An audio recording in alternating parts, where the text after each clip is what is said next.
product or they subscribe to a service. So, punta tayo ng conceptual framework nyo.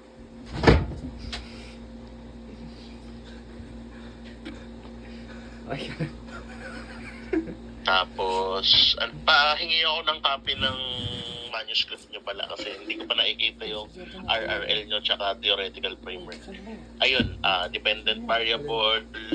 Yun, yung customer satisfaction is tatanggalin natin on the dependent variable because hindi talaga siya nag-fit with social media marketing. So social media marketing is used for advertising. Sa price na tayo mag-ano. Competitive advantage. Competitive advantage. Sa price na tayo, friend. Sige, try natin na i-adapt. Yung dependent variable nyo, saan ang galing? Uy, Ay, minsan nyo siya kinuha. Dependent variable. Para lang magkaroon ako ng idea or Title. what you wanted to study. Ikaw gumawa nun eh. Sir, sa title po. I mean, paano kayo nag-come up dun? Do you have RRLs or do you have theories?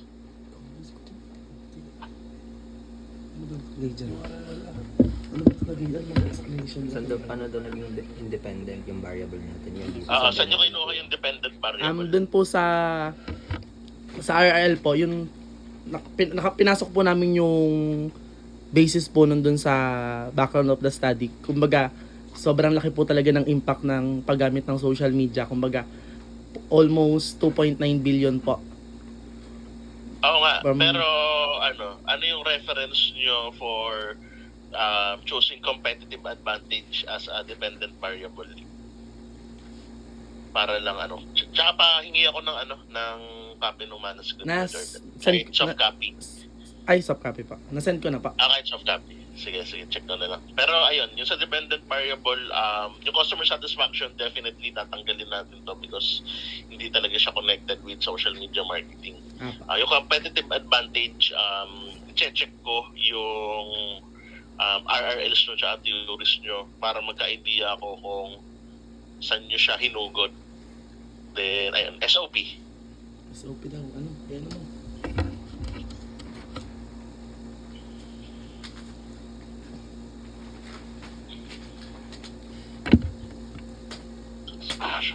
Demographic profile, level of social media, eating practices. Yun, since matatanggal tong SOP3 nyo. Ayun, kasi katulad nito, yung service experience, hindi nyo naman makukuha siya on social media marketing eh. Itong engagement makukuha, but engagement with social media content is different from customer satisfaction. Engagement with social media content, nakukuha natin siya as a metric siya ng social media promotions or ng mga digital marketing. So, engagement, siya yung output ng strategies na yun. Hindi talaga siya on customer satisfaction. And the relationship between, relationship would be social media marketing implemented level. Magbe-base to sa 2 eh. So magiging station level. Possible na yung isang SOP nyo is magiging social media marketing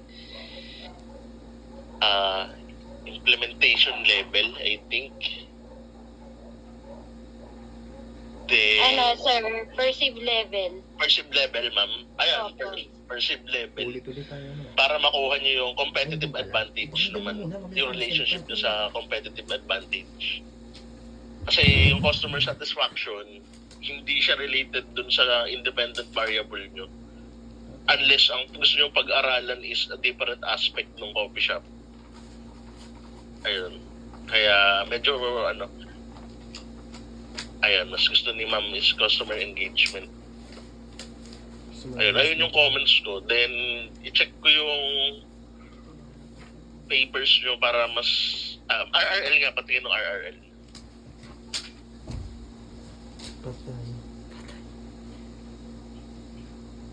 Binago nila yan.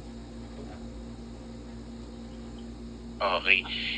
Ayun, pwedeng independent variable nyo is imbes na competitive advantage is yung sinabi ni Ma'am Jen na customer engagement. Kasi yung competitive advantage, I think kailangan yung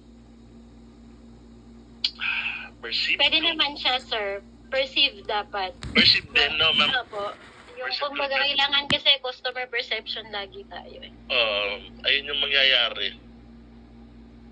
Perceived competitive advantage yung ilalagay nyo. Tapos instead po dun sa customer satisfaction, pwede siguro, sir, kung hindi customer engagement, purchase intention. Ayun, purchase intention, pwede rin. Purchasing behavior rin Ayun yung mangyayari. So, magpapalit kayo ng title and yung conceptual framework nyo. Then, yung SOPs would be realigned as well. Then, yung related literatures nyo, check ko. Pero, yun, usually, pag review of related literatures, so, dapat based dun sa study nyo is nandyan yung social media marketing. So, madadagdag yung purchase intention and yung isa pang dependent variable. Ayun. And yun, for the chapter quiz and yung sa SOPs, si Ma'am Jen magko-comment on her advice and comments din para mas clear kasi yung questionnaire nyo would be based on the SOPs and yun. Parang wala rin ako nakitang hypothesis dito sa presentation nyo. Pero dun sa papers nyo siguro meron. So, if meron kayong mag-aaroon kayo ng isang research question about relationship, so meron kayong isang hypothesis. Ayun lang po. And Jordan, yung copy ng manuscript. Kahit sa messenger lang. Thank you. Okay po, sir. Thank you po. Okay, so good afternoon, researchers. No? I'm your statistician, so Jenny D. Uniforme. So, for my comments and suggestions, so, you don't have introduction. You forgot to put your an introduction, background of the study agad yun nandito sa paper, no? Ayan. Tapos, yung conceptual framework nyo ngayon, nga kagaya nung sinabi ni Sir, kailangan natin palitan yung dependent variable kasi parang siya, hindi nga din sa talaga tutugma dun sa social media marketing.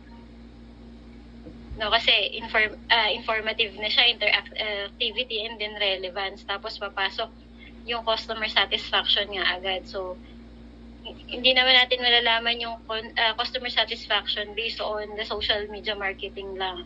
So, kailangan kasi itong independent and dependent variable nyo is makikita nyo yung relationship on both these variables, no? So, mas okay nga yung perceived competitive advantage. Okay naman siya, pero kailangan is yung perception pa din ng mga customer. Tapos, pwede nga rin ilagay yung purchase intention ng customer. Excuse me po.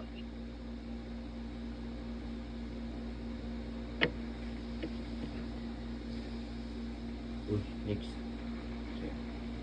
Sorry po. Nila ko ng water. Ayan. Sa statement of the problem, ayun pala.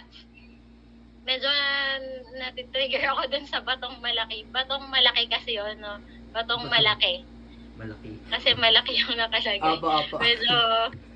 Medyo didistract ako dun. So, batong malaki talaga yung tunay na pangalan ng barangay.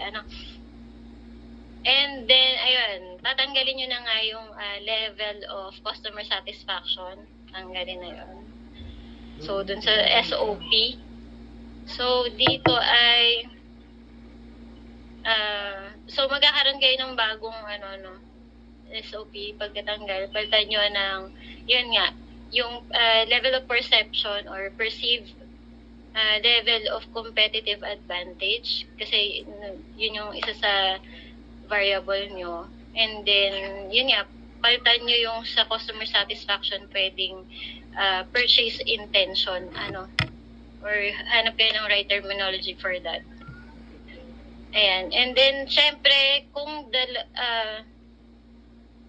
dalawa kasi yung dependent variable nyo, dapat dalawa din yung question nyo dun sa pag-measure ng relationship. For example, yung level of social media marketing practices, titignan nyo yung relationship nito between, yun nga, yung sa perceived level of competitive advantage. Tapos, another one is yung kung isasama nga natin yung purchase intention, edi yun yung ipagbabangga nyo dun sa dimensions of social media marketing. And then, for your hypothesis, may hypothesis naman po sila sa paper, pero tanggalin nyo na yung alternative. We only need to put yung null hypothesis natin. No? And syempre, paki-revise yung hypothesis natin based dun sa magkalalabasan ng revised SOP nyo. And then, punta tayo sa scope and limitations. Ayun. So, dito sa inyo, mas okay yung purposive random sampling no, instead of convenient sampling since online nyo kukunin to, di ba? Online ba yung yung inyong respondents? Ano po? Tawag doon papers po natin or papers po. Paper. Okay, pero purposive, mas dito yung purposive random sampling kasi masyadong din, no? So, ayun pala, yan sir, nakalimutan ko. Yung una nyo kasing defense kanina sa akin, yung nahawakan ko, hindi po nga pala appropriate ang convenience sampling kasi sa research, sa mga survey lang siya talaga. So, ayun, paki-use is purposive random sampling instead of convenience. And then, pa-clarify din dun sa scope and limitations. Meron naman akong note dito sa inyong paper. I-send ko na lang kay Ma'am Joyce. Yan. So, paki-clarify yung na-study nyo is correlational. Kasi, ayan. And then, tapos, i-acknowledge nyo din yung data is yung bias ng data. So, kung magiging subjective ba siya kasi influenced by personal perception, palagay din yun dun sa scope and limitations. And paki-highlight din dito sa scope and limitations nga yung geographic limitation. Nakasama naman, lang is yung batong malaki, pero yung findings is only applied to customers in batong malaki. Ayan.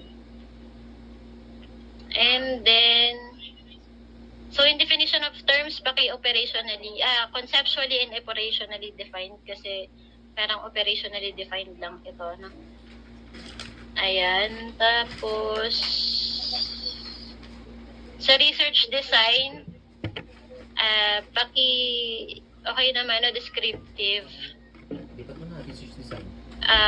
Pero mas okay di talaga yung descriptive correlational kasi ina-examine nyo yung relationship ng data hindi lang natin siya basta dinedescribe.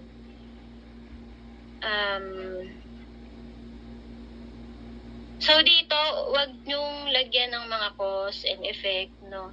Kasi correlational study to, no? Wag kayong magbabanggit ng mga cause and effect again. So, tayo ay, kasi, based on quantifiable data lang. Wala tayong cause and effect. Ayan, clarify nyo yung design.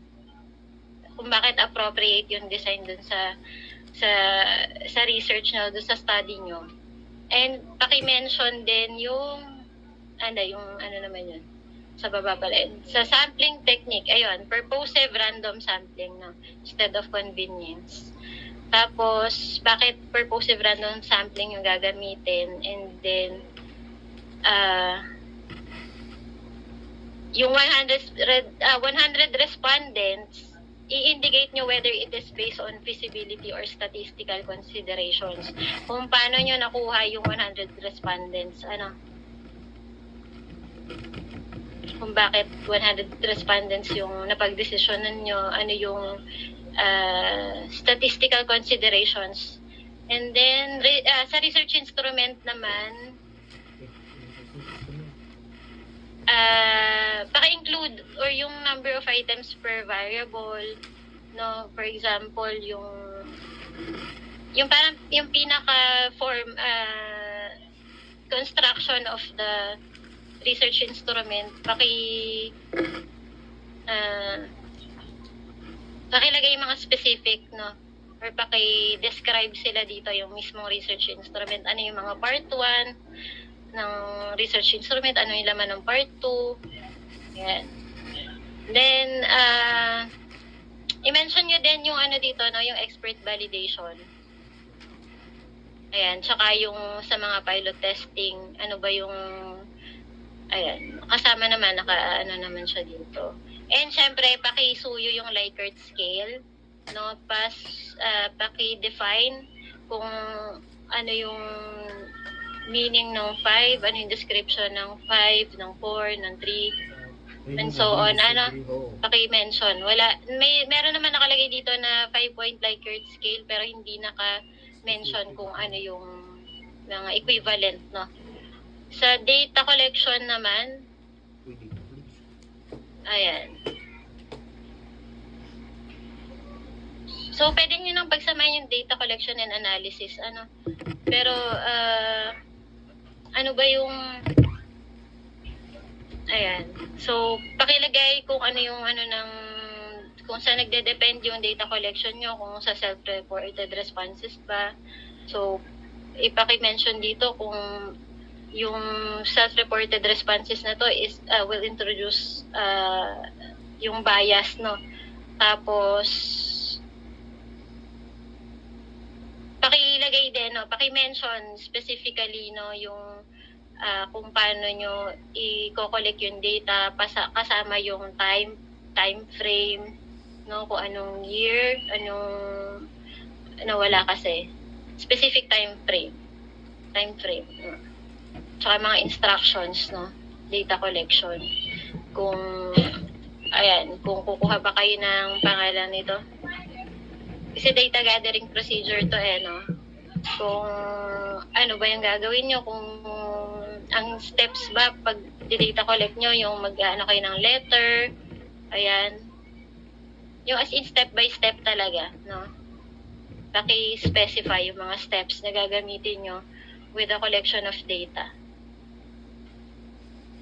So, dito sa data analysis, teka lang. So, ayan, medyo mag-aano tayo, no? Dito kasi, since you have, kasi dun sa independent variable nyo, meron kasi tayong tatlong under dun sa SMM ba yun? Tama ba? Ayan. So, mas okay, gagamit kayo kasi dito ng multiple regression analysis. Yan, since yung independent variable nyo is may tatlong component kasi, no? Tama ba? Ayan, yung informativeness, interactivity, relevance. So, iba't ibang iba't ibang rin kasi siya, variable, no? Ayan. So, yan. So, multiple regression siya. Ayan. So, yun lang. Teka lang. Yun lang naman. So, na-gets nyo naman lahat ng mga ng aking mga comments and suggestions. So, pero nakalagay pa rin naman siya sa inyong paper. So, congratulations pa din po. And, yun lang naman po. Thank you. Thank you po. Hindi ko na Congrats, Jordan, Daryl, Tyler. Thank you po. Sir Alex, thank you po. Thank you po. Ma'am, thank you po. Thank you.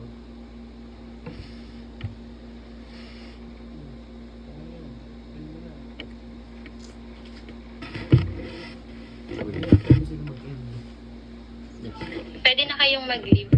Apo. Thank you po.